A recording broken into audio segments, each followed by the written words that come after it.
ओम शांति।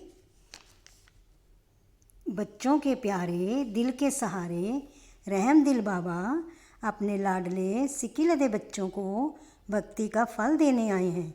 बच्चे द्वापर से भक्ति करते करते उतरती कला में पहुंच गए हैं। इसीलिए रहम दिल बाप बच्चों को राजयोग सिखलाकर चढ़ती कला में ले जा रहे हैं और उन्हें नई दुनिया का प्रिंस बना रहे हैं। ओम शांति। आज की साकार मुरली 24/9/2021। बाबा के लाडले सिकिलदे बच्चे कैसे हो? आज की मुरली का सार। मीठे बच्चे, तुम यहाँ श्री कृष्ण जैसा प्रिंस बनने की पढ़ाई पढ़ते हो।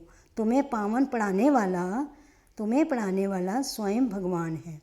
प्रश्न है, बाबा जब भगवानुवाच शब्द बोलते हैं तो कई बच्चे भी मूंझ जाते हैं, क्यों? उत्तर, क्योंकि भगवान तो गुप्त है।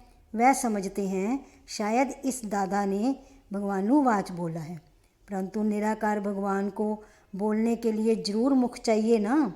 बाबा कहते हैं ये वंडरफुल समझने की बात है कि मैं कैसे इनमें प्रवेश कर तुम्हें पढ़ाता हूँ। ओम शांति। भगवानुवाच। भगवान क्या कहते हैं? ये भगवानुवाच किसने कहा? देखने में तो कोई आता नहीं। मनुष्य को भगवान नहीं कहा जाता। कोई समझेंगे कि बोलने वाले ही कहते हैं भगवानुवाच, लेकिन निराकार भगवान बोल रहे हैं। ये सिर्फ तुम ही जानते हो।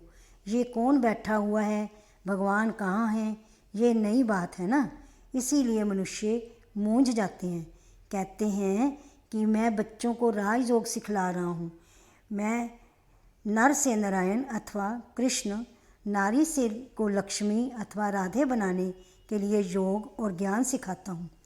तुमको रजाओं का राजा, प्रिंस का प्रिंस बनाता हूँ।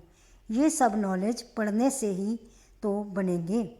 बाप कहते हैं बच्चे, तुम ज्ञान चिता पर बैठ गोरे बनते हो, अब तुम काम चिता पर बैठे सांवरे बन गए हो। ये कंसपुरी है। मैं तुम्हें कृष्णपुरी में ले जाने के लिए आया हूँ। श्री कृष्ण ही सर्वगुण संपन्न 16 कला संपूर्ण है। यहाँ कोई में सर्वगुण नहीं है। मैं तुम बच्चों को योग बल से संपूर्ण निर्विकारी बनाने आया हूँ। भगवान ही निराकार है। वह ही है एक रचयिता, बाकी सब उसकी रचना है। तभी तो कहते हैं हम आत्माएं सब भाई भाई हैं। बाप समझाते हैं तुम ब्रह्मा कुमार कुमारियाँ आपस में भाई बहन ठहरे। तुम ही सब एक बाप से वर्षा लेते हो भविष्य के लिए। अगर पवित्र नहीं रहेंगे तो शांति धाम सुख धाम में कैसे जाएंगे? पुकारते भी हैं हम पतित बन गए हैं, हमें पावन बनाने के लिए आओ। बाप कहते हैं मुझे याद करो बच्चे, ये तुम्हारा अंतिम जन्म है। अब तुम आत्माएं वापस वानप्रस्थ में जा सकती हो। ऐसा कोई गुरु रास्ता बता ना सके। ये ज्ञान ही एक बाप के पास। बाकी कहते हैं, बाबा कहते हैं मैंने थोड़े समय के लिए ये तन लोन लिया है, क्योंकि शरीर बगैर आत्मा कैसे बोल सकती है। भगवानुवाच है कि मैं बूढ़े साधारण तन में प्रवेश कर तुम बच्चों को पढ़ाता हूँ। मैं गर्भ में नहीं आता हूँ, क्योंकि गर्भ में आने से पुण्य जन्म लेना पड़ता है। बाप कहते हैं बच्चे, किसी को ऐसा नहीं कहना कि भक्ति ना करो। जब अवस्था परिपक्व हो जाएगी तो भक्ति आपे ही छूट जाएगी। उनको ज्ञान देना है कि भगवान तुमको राजयोग सिखा स्वर्ग का प्रिंस बनाने आए हैं। बाबा कहते हैं तुमने कोई एक जन्म भक्ति थोड़े की है, द्वापर से करते आए हो। अब बाप तुम्हें भक्ति का फल देने आए हैं। बाबा पतित शरीर व पतित दुनिया में आकर हमें पतित से पावन बना नई दुनिया की बादशाही देने आए हैं। बाप कहते हैं मैं कभी अपने बच्चों को दुख नहीं देता हूँ। सबको अपने कर्मों के अनुसार दुख व सुख मिलता है। बाबा तो हमें लायक बनाकर प्रॉपर्टी दे जाते हैं। अब इस समय कुछ मांगने की ज़रूरत नहीं है, क्योंकि समय बहुत थोड़ा है, विनाश सामने खड़ा है। शिव बाबा कालों का काल आया हुआ है हमें वापस घर ले जाने के लिए।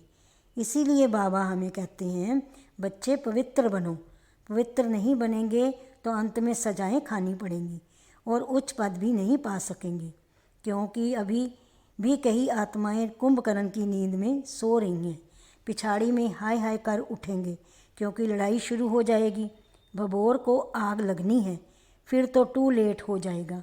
इसीलिए बाप कहते हैं जल्दी जल्दी पुरुषार्थ करो, तमो प्रधान से सतो प्रधान बन इस पुरानी दुनिया को बुद्धि से भूल नई दुनिया में जाने का पुरुषार्थ करो। बच्चों को बाप की आज्ञा पर चलना है। अच्छा, मीठे मीठे सिकिलदे बच्चों प्रति माता पिता बाप दादा का याद प्यार गुड मॉर्निंग। रूहानी बाप की रूहानी बच्चों को नमस्ते। हम रूहानी बच्चों की रूहानी बाप दादा को नमस्ते नमस्ते, गुड मॉर्निंग।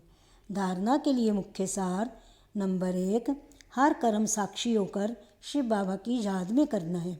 लौकिक अलौकिक दोनों तरफ तोड़ निभाना है।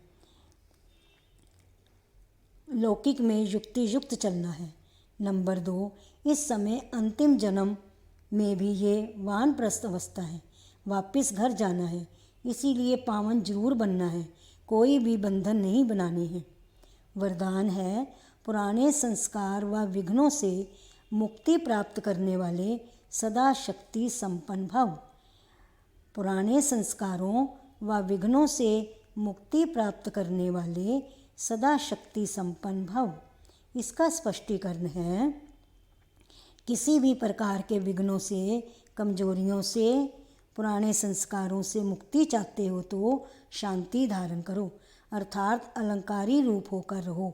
जो अलंकारों से सदा सजे सजाए रहते हैं वह मनुष्य से विष्णुवंशी बनते हैं, लेकिन अभी वैष्णव बन जाते हैं।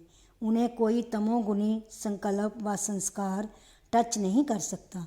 वे पुरानी दुनिया अथवा पुरानी कोई भी वस्तु और व्यक्तियों से सहज ही किनारा कर लेते हैं। उन्हें कारने अकारने भी कोई टच नहीं कर सकता। स्लोगन है हर समय हर कर्म में बैलेंस रखना ही सर्व की ब्लेसिंग प्राप्त करने का साधन है। हर समय हर कर्म में बैलेंस रखना ही सर्व की ब्लेसिंग प्राप्त करने का साधन है। ओम शांति, ओम शांति। शुक्रिया बाबा, शुक्रिया, शुक्रिया बाबा, शुक्रिया।